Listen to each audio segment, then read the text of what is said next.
To everyone, thank you very much to the organizer for inviting me and for giving me the opportunity to jump into the program. As you might have seen or might have heard from the private conversations, I have changed also the title. So now it is about wrongful life, because I changed it. I thought that Professor Harris would be here. He wrote about wrongful life, and I thought we could discuss the issue with him. The other topic was more pertinent to the lawyers. So the basic idea with which I started was what kind of practices and rights lead to eugenics. I have written a book on history of eugenics, and it is still one of my basic interests. However, after yesterday's talks, it seems that even the history of eugenics and eugenic concerns may be out of vogue, so to say. Because if we claim that we should enhance ourselves as a kind of a public duty, of course it encompasses eugenics as well. But let me try to get a step back and treat eugenics as a kind of unsecured moral notion, which we should still be a bit aware of, okay? My starting point was to try to assess which kinds of rights are better preserved in the legal international framework. And the conclusion was that children's rights are far better preserved and far better protected than the reproductive ones. I think all of you who have dealt with reproductive rights know how hard it is to get legislation in particular countries. In our countries, we talked a bit yesterday about it, how hard it is to draw and to enact legislation which would have a liberal reproductive law put in effect. For instance, if you browse reproductive rights, just on Google, you would see that reproductive rights encompass protection of girls in some social settings and so on and so forth, but it almost never typically encompasses the right of parents to do as they please concerning their future generations, concerning the conception of their children. However, it turns out that even if I would be willing to grant that reproductive rights should be one of the basic rights stemming from our constitutional rights to do as we please unless we harm anyone else, it turned out that even if we do so, we shall end up with a kind of eugenics. So the point was also that children's rights, legislation that is already enacted and signed, ratified by quite a number, or almost all countries of the world, already have some stipulate some eugenic practices, or at least, if not directly eugenic practices towards the children or towards the future children, then at least some sort of protection from quite a number of legal protection from the government, which would interfere with reproductive rights of the parents. So my conclusion of this legislative review was that if we did not take reproductive rights seriously, we would end up with eugenics. We are already existing legal regulations, which are, as of now, framed in favor of children's rights, and with serious prohibitions and violations of procreative choices. However, it turned out that eugenic concerns creep in from other sources as well, exactly or precisely if we take reproductive rights seriously. Consider the following case. This is a rather recent one, and I was referred to the case by a student of mine who read about it in some Catholic news. Masons from Great Britain have already 2 children with cystic fibrosis. Nikki is pregnant again and refuses in vitro fertilization in spite of strong medical indications that the 3rd child will have cystic fibrosis. Her reasons against in vitro fertilization, quote, "I did not decide because of my religion. But the thought that the kid will be in the tube before it gets into my womb is simply not the thing for me. This seems to be so unnatural. According to the liberal procreative rights theory, her final decision is final, or should be final, and nobody should interfere. And it did not. But according to the child's rights theory, or children's rights theory, the notion of unnatural does not seem to be a good argument. It is prima facie a case of irresponsible parenting. So one of my topics will be irresponsible parenting. If you consider several very prominent scholars who have written about reproductive rights, you will see that along with granting all sorts of rights for future parents, there is also a concern with irresponsible parenting. Now, when I wrote the book on eugenics, I didn't treat this kind of issue very seriously. I thought there were almost never irresponsible parents, or rather that procreative rights do not encompass irresponsible parenting. However, I was proven wrong. There are a number of cases where it doesn't concern the abortion thing, okay? So the irresponsible parenting issue concerns the practices of pregnant women and parents in general when the decision to get the child has already been made. Okay, this is very different.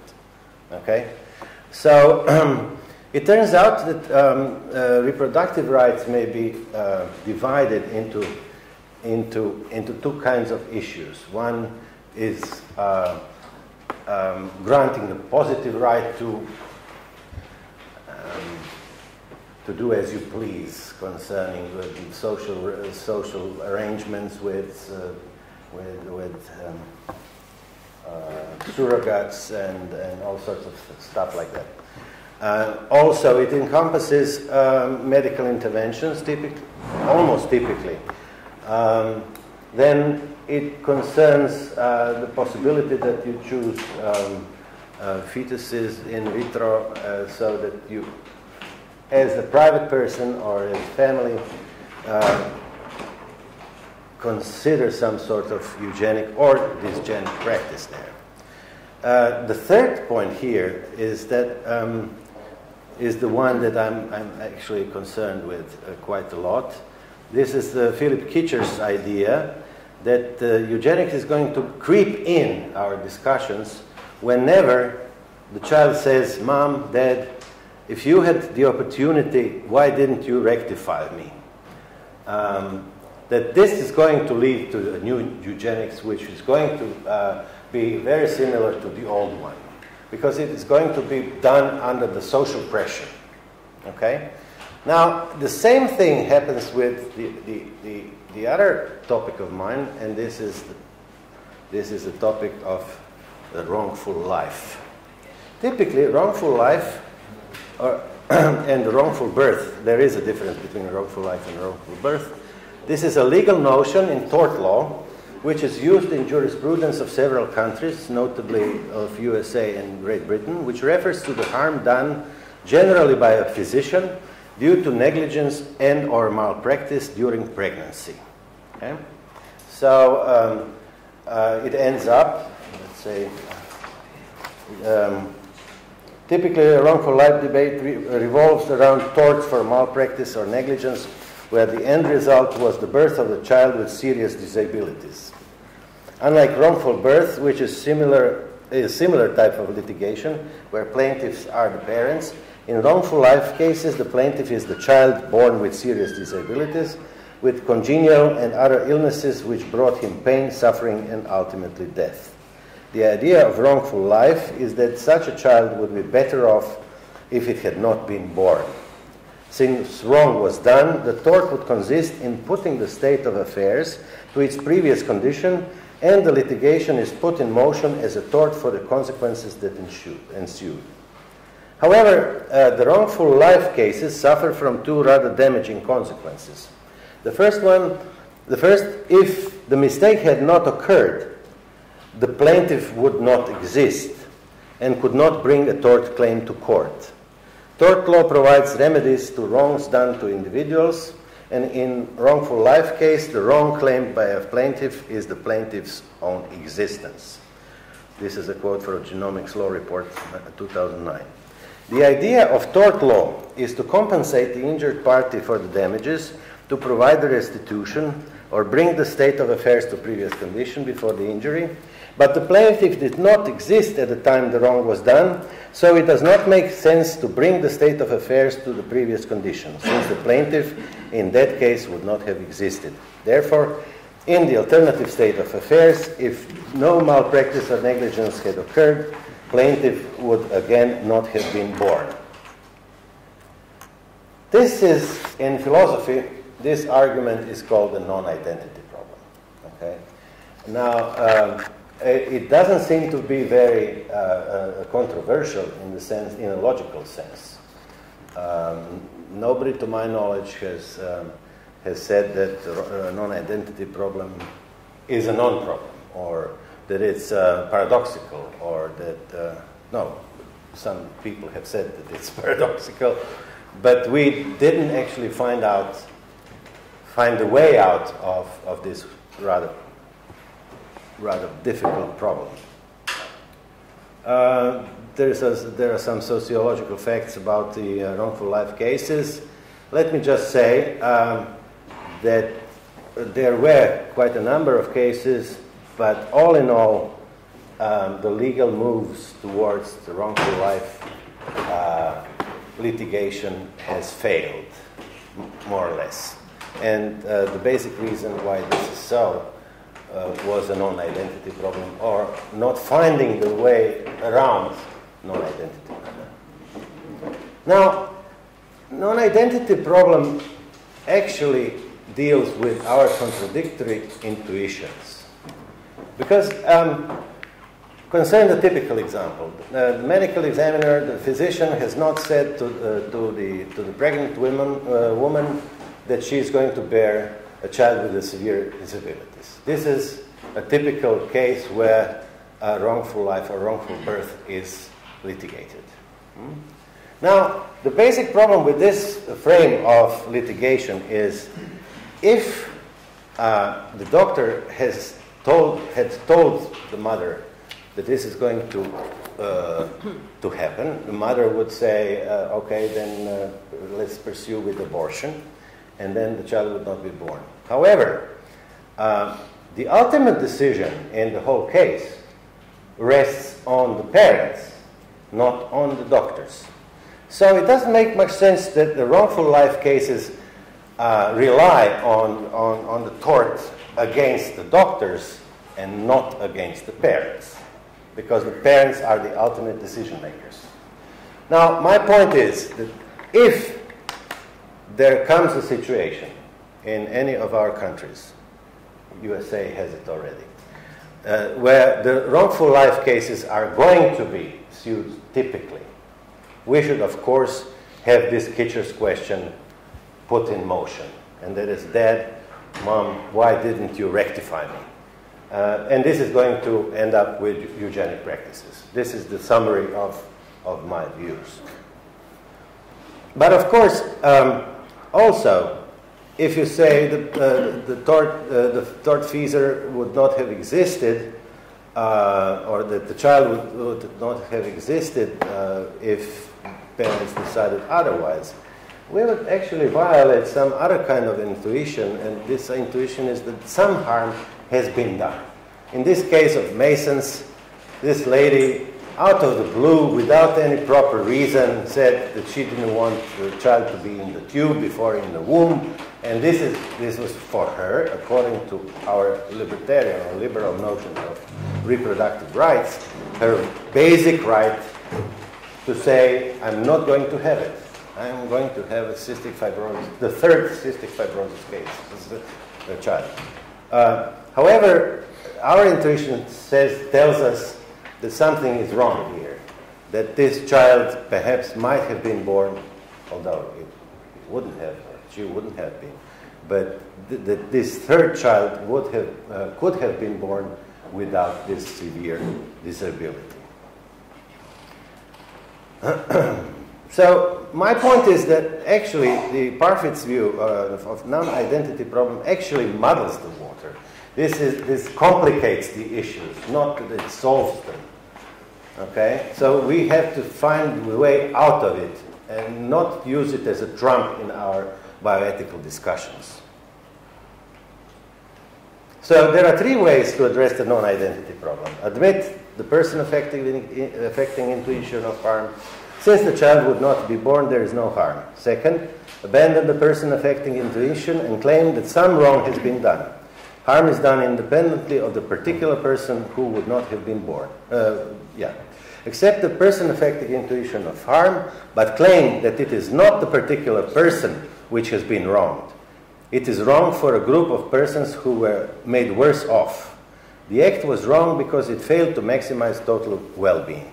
It's not necessarily so. It's not necessary that we claim that we enforce our intuition that some wrong has been done by saying that, that the whole society is worse off. But just consider how many times we are punished for reckless driving. We haven't actually harmed anyone. We are actually punished for the potentially harming someone. Okay? So in that respect, it also applies to the future parents. I think we should consider that, this kind of action as being reckless. However, if we have the notion that this should be reckless, that this kind of behavior by the parents were reckless, then in both cases, actually, we have some kind of eugenics creeping in. If we have non-identity problem recognized, we have a violation of the sense of justice, but the liberal notion of rights on one hand.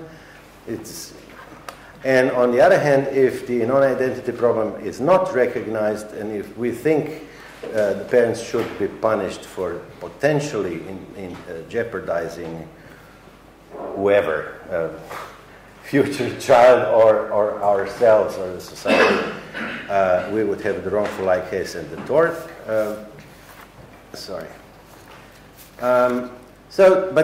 We could carry non-identity to absurd consequences. For instance, what is actually alternative state? What is this counterfactual analysis? If parents decided otherwise, the child would not have been born. This is some kind of a counterfactual analysis. Now, we could lead this kind of thinking into absurd consequence or absurd way of thinking. Whatever parents do, they cannot harm a child. That's what non-identity says. However, consider this example. What encompasses alternative behavior? Actually, everything. Consider the example. If the parent broke a bottle in the woods, but did not take the glass away, and one day his child gets hurt by the glass, we cannot say the parent harmed the child, because if the parent collected the glass, this particular child would not have been born. Now, this kind of counterfactual analysis, it's going to absurd consequence. My intention is to say, to find the way out of non-identity problem, or rather to, if not the way out, but rather to way around it. So in legal cases, the counterfactual analysis does not amount to much. Therefore, guilt and responsibility cannot be avoided by any similar argument. And here, this is my extra grind. Why are legal cases for wrongful life always brought against physicians and not against the parents who acted irresponsibly? It would be difficult to justify the resulting discrimination which would hold a stranger liable but not a parent. Physician is a more distant causal factor in the wrongful life. So this is already some kind of a summary. If we allow non-identity problem, or rather the wrongful life cases, we would end up with some kind of eugenics.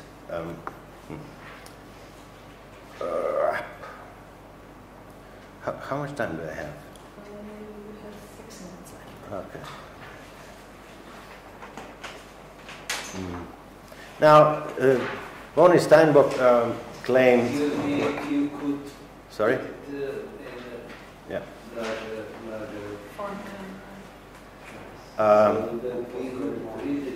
Sorry? Font is full screen. Yeah. It's a full screen. It is invisible. No, but the font is small. Never mind. Let me finish with it. Open it. Open it. Plus. No, I'll skip Bonnie Steinbock. She was rather famous because she said that our intuition that something wrong has been done has not been given the due credit by trumping everything with the non-identity problem. That was her case. She was also considering, of course, the types of harms that may have been done.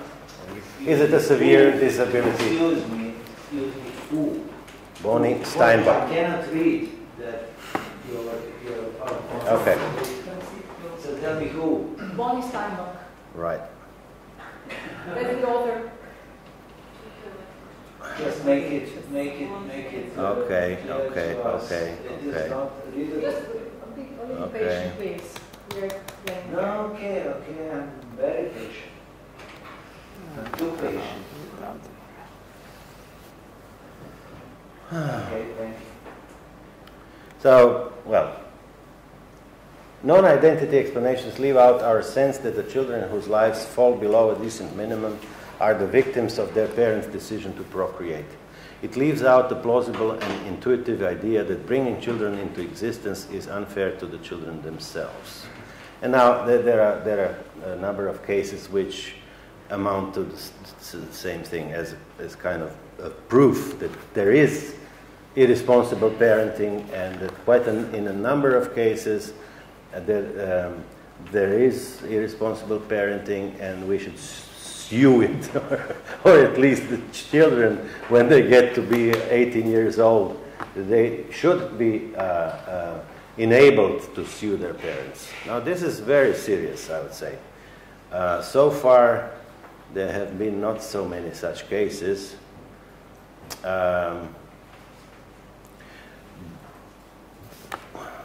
So my conclusion is the following. So I started with the contention that we should take procreative rights, especially concerning availability of modern pre-implantation technology, seriously, in order to avoid preponderance of the existing international jurisprudence and possible eugenic interference by the state on behalf of future children. Liberally conceived procreative rights, we have heard today that procreation rights are very sexy, so to say, at least for libertarians, for liberals in general. Liberally conceived procreative rights to choose ways to conceive, it does not harm third parties, may end with private eugenics. That's what we knew already. And or with certain amount of irresponsible, or with certain amount of irresponsible parenthood. However, this irresponsible parenthood, now this is the question, what to do with it? Do we sue parents? Does the state, should the state take care of the irresponsible parenthood and parents? Yes, in a way. However, the child should also have a kind of right to consider whether his or her existence was fair or justified. Viewing from the prospect of the future children, if and when they are obviously harmed, however, it is inconceivable how we could possibly avoid eugenics if we give the children the right to sue parents for wrongful life or for wrongful birth. Or at least a stronger set of regulations for a more responsible parenthood with the same effect. Thank you very much.